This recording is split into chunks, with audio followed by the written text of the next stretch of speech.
Welcome back to the shop, the new shop that is. You may have noticed we took a break from the metal spinning project because we had to move shops. We needed to move to a new location to accommodate our expanding businesses. Pacific Journal Pad LLC, the last manufacturers of journal lubricating pads for vintage steam locomotives and rail cars, and my wife's business, Rolling Marble Studios. She specializes in steam locomotive cab upholstery and also occasionally does projects for passenger cars. Let's build a workbench. This workbench is made out of mostly salvaged lumber from the space that we're in here. Originally, this was a basement area of storage. There was a coal room. In fact, there is the coal chute. We're going to put the glass back into it so that it brings some more daylight in. And then there was a wall that separated that from a butler's apartment that was on that end.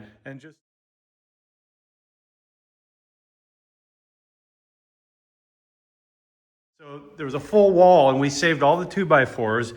And also on the inside of this room was tongue and groove Douglas-fir, vertical grain, really nice stuff. So I salvaged all of that, and I used the Doug-fir to build this workbench.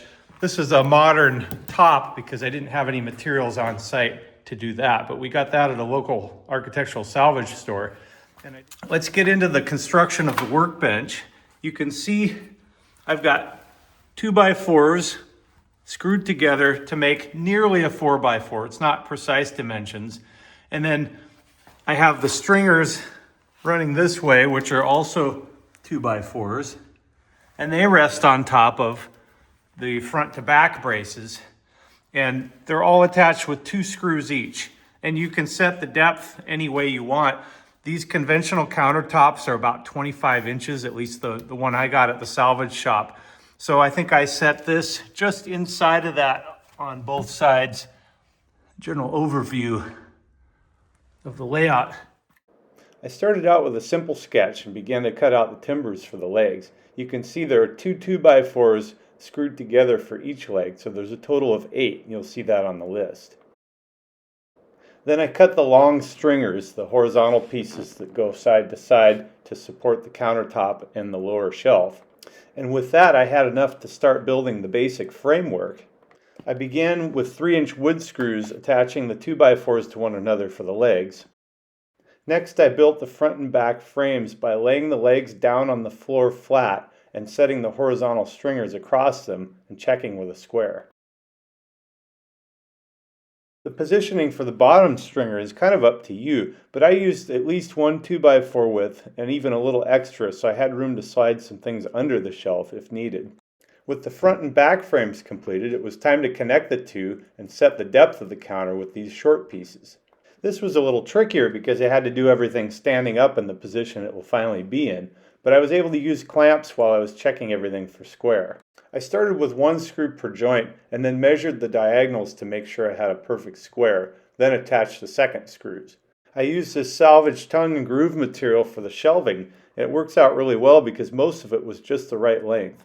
And I've got my reference board just clamped back here so I get a nice even edge, at least for starters, and then I kind of eyeball the front because some are slightly longer. I want this edge to finish out nice and neat, but I want it back. You can see this is back from the edge about 1 3/4 inches. I'm using a brad nailer just going in the inside of the tongue on here on each side into this board. And then I bonk it in with a rubber mallet so they're nice and tight. Traditionally, it would have been hand nailed. That's how they all came out, and I had to be very careful pulling them out not to split the wood.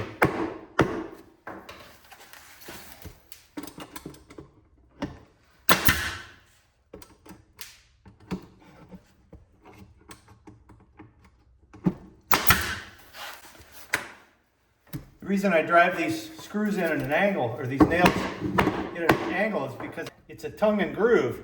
So the tongue is on this side and the groove is on that side. If I go straight down, then the groove can't get around the nail. So you want to drive it in on an angle so that it goes into the wood behind that intersection.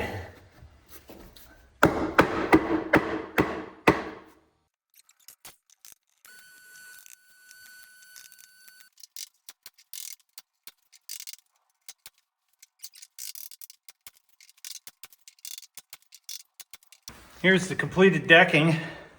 I checked with a square as I went along, and I had my ledger board against the back to keep everything spaced correctly. This has a lot of character. Some of these boards have real interesting grain patterns, and there's even a bore hole there for knob and tube, which has been removed. I attached the countertop to the framework with these 3-inch brackets, and I think I have about 2, 4, 6, 8 of them total. You can kind of see all the way down. There's the end-on view. You can see that I put the lip a little further over on that side so that I had some overhang. It's just a little more comfortable to work, especially if you're right up against something heavy. Give your shoes a place to land so they're not running into the boards under there. And it also gives you places to clamp work. So if you're working on something that requires these clamps, or if you want to run a jigsaw, you can clamp a fixture to here and do your cutting just near the edge. Now when I attach the bench vise, I'm going to have to be careful. Either I'll have to lag bolt the vise down into here, or I'll have to do nut bolt washer through the thickness, trying to avoid hitting these, which could be difficult. I'll probably use the lag bolt idea because then I can tie it into the structure of the table. I like it. Salvage material, repurposed. Thanks for watching.